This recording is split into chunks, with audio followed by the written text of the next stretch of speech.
15/5/1972 Poes garden, Veda நிலையம், புதுமனை புகுவிழா, கிரக பிரவேசம், புலர்காலை பொழுது, நாதஸ்வர ஓசை. தென்னிந்திய திரையுலகின் பட தயாரிப்பாளர்கள், இயக்குனர்கள், கலைஞர்கள், கதை வசனகர்த்தாக்கள், திரைப்பட பத்திரிகையாளர்கள் என திருவிழா போல பெருந்திரள். சளைக்காமல் சலிக்காமல் ஓடி ஆடி உபசரித்தார் ஜெயலலிதா. மாளிகை முழுவதையும் சுற்றி காட்டினார்.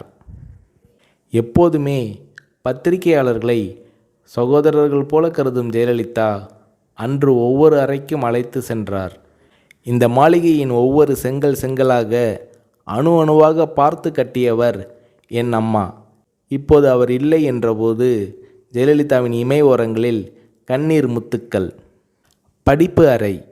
அங்கே 1000க்கும் அதிகமான தமிழ் மற்றும் ஆங்கில நூல்கள், படித்து முடித்த நூல்களில் குறிப்பெடுக்க அடிக்கோடுகள். உடை அலங்கார அறை. பட்டு புடவைகள் மட்டும் 5000க்கும் அதிகமாக இருக்கும். ஃபேஷன் புடவைகள் பல ஆயிரம். அலங்கார அறை. விதவிதமான ஒப்பனை பொருட்கள். நகை அலங்கார அறை. ஷெல்ஃபுகளில் பெட்டி பெட்டியாக தங்க வைர நகைகள். பிரத்தியோகமாக ஒரு நகை குடத்தை திறந்து காட்டினார் ஜெயலலிதா. ஒரு பெட்டிக்குள்ளிருந்து சில நகைகளை கையில் எடுத்தார். ஒளி வெள்ளத்தில் மின்னல் கீற்றுகள். இவை மைசூர் மகாராஜா என் முன்னோருக்கு கொடுத்தவை என்றார் ஜெயலலிதா. வரவேற்பு அறை.